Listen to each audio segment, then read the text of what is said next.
کیونکہ یہ کانسیپٹ ضروری تھا تاکہ لوگوں کو پتا چلے کہ اللہ اللہ کیے جانے سے اللہ نہ ملے. اللہ والے ہیں جو اللہ سے ملا دیتے. جس کے دل میں اولیاء کی قدر گرے وہ منافق ہے. یہ واضح طور اولیاء کی قدر اس کے دل سے گرے گی جس کے دل سے اللہ کی قدر گرے گی. اس لیے کہ اولیاء تو آئینہ ہیں اس کے جمال کا، جو حدیث پاک کے اندر بیان کر دیا کہ لوگ ان سے پیار کرتے ہیں میری وجہ سے اور مجھ سے پیار کرتے ہیں اس کی وجہ. اب سورہ نحل کی طرف میں آ گیا اور یہ آیت نمبر 75 ہے. دیکھیں دل بالکل واضح ہے. اللہ رب العالمین کو اس بات سے جلال آتا ہے کہ جب اس کے دوستوں اور دشمنوں کو ایک سمجھا جائے. اور یہ سمجھتے وہ بتوں والی آیتیں اٹھا کر مسلمانوں پر فٹ کر رہے ہوتے. اب قرآن میں جتنی آیتیں مشرکین کے بتوں کے بارے میں، ان کے مندروں کے بارے میں، ان کی مورتیوں کے بارے میں اٹھا اٹھا کر وہ مزاروں پر لا رہے ہوتے ہیں. کہتے ہیں دیکھیے وَمَنْ أَضَلُّ مِمَّنْ يَدْعُو مِن دُونِ اللَّهِ، ان سے بڑا کون گمراہ ہوگا جس نے اللہ کو چھوڑ کر ان کو پوجنا شروع کیا. تو میں نے کہا اس دور میں تو نہیں تھا، صحابہ تھے، صحابہ پوج رہے تھے. تو یہ آیت جو مجھے سنا رہا ہے توجہ کرنا، کیونکہ قرآن آج تو نہیں اترا، صحابہ کے دور میں اترا ہے. اگر یہ آیت وَمَنْ أَضَلُّ مِمَّنْ يَدْعُو مِن دُونِ اللَّهِ یا کہ وَالَّذِينَ يَدْعُو مِن دُونِ اللَّهِ لَا يَخْلُقُونَ شَيْئًا وَهُمْ يُخْلَقُونَ، کہ یہ سارے مل کر ایک مکھی کا پر نہیں بنا سکتے، یہ تو خود پیدا ہوئے ہیں، یہ تو کچھ نہیں پیدا کر سکتے. میں نے کہا اس سے مراد اگر اولیاء انبیاء ہیں تو میں تو اس دور میں نہیں تھا کہ میں نے ایسا کوئی کام کیا، صحابہ نے کیا تھا یہ کام. کہہ لگے نہیں کسی نے کیا تھا، کافروں نے. تو میں نے کہا یہی تو کہہ رہا ہوں میں تجھ سے، یہی تو کہہ رہا ہوں مولانا، جو کام کافروں نے کیا اس کو مسلمانوں پر کیوں فٹ کر رہا ہے؟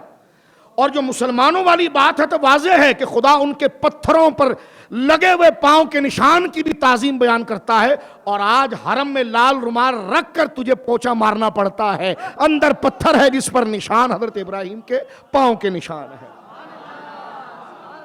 آج تجھے بھی تیرے ملا کو 300 ریال میں کھڑا ہونا پڑتا ہے.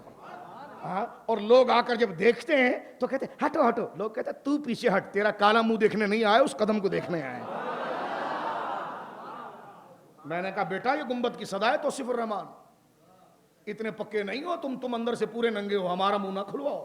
ہم اگر بولیں گے تو تمہارے پاس صرف بھرم ہے، اور تمہاری کہانی بھی چند مہینوں کی.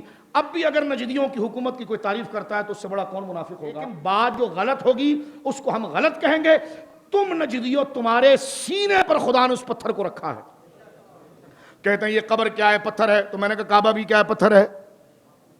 کہتے ہیں یہ پتھر کیا دے سکتے ہیں؟ تو میں نے کہا وہ پتھر کیا دے سکتا ہے جس کو خدا نے خانہ کعبہ میں رکھا ہوا ہے؟ جب پتھروں نے دینا ہی کچھ نہیں ہے، توجہ ہے، تو تیرے میں ہمت ہے، تیری ماں نے تجھے دودھ پلایا ہے، تو ذرا حرم سے ہٹا کے دکھا دے.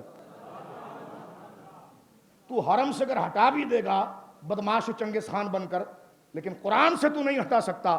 قرآن سورہ بقرہ میں کہتا ہے وَاتَّخِذُوا مِن مَّقَامِ إِبْرَاهِيمَ مُصَلًّى، جاؤ میرے بندو، لگ جاؤ، بنا لو ابراہیم کے کھڑے ہونے والے اس پتھر کی جگہ کو ہماری عبادت کے لیے. کہتے ہیں ان سے کیا ہوتا ہے، اس نسبتوں سے کیا ہوتا ہے؟ میں نے کہا ابھی بخاری کی حدیث پڑھی ہے، نسبت اگر کافر کی ہو جائے تو نبی پاک 35,000 آدمیوں کا آٹا اٹھوا کر پھینکوا دے. اور نسبت اگر حضرت صالح علیہ السلام جو خدا کے نبی ہیں ان کی اونٹنی سے ہو جائے تو رسول اللہ اس کے منہ سے لگا ہوا پانی کے آٹے کی روٹی خود تناول فرمائے. اگر یہ بت پرستی ہے تو پھر رسول اللہ صلی اللہ علیہ وسلم کی توحید کو کیا نام دیں گے؟ توجہ ہے آپ. تو لہٰذا یہ کہنا کہ سب برابر ہے یہ بڑا غلیظ جملہ ہے. سب برابر نہیں. میں نے کہا تیرا باپ اور کلبھوشن برابر ہے؟ کہ لیکن نہیں کیسے برابر، وہ غدار ہے میں وفادار. تو میں نے کہا تو ہی کہہ رہا تھا سب برابر ہے. اسی طرح ہم کہہ رہے ہیں کہ بت غدار ہیں، اولیاء وفادار ہیں.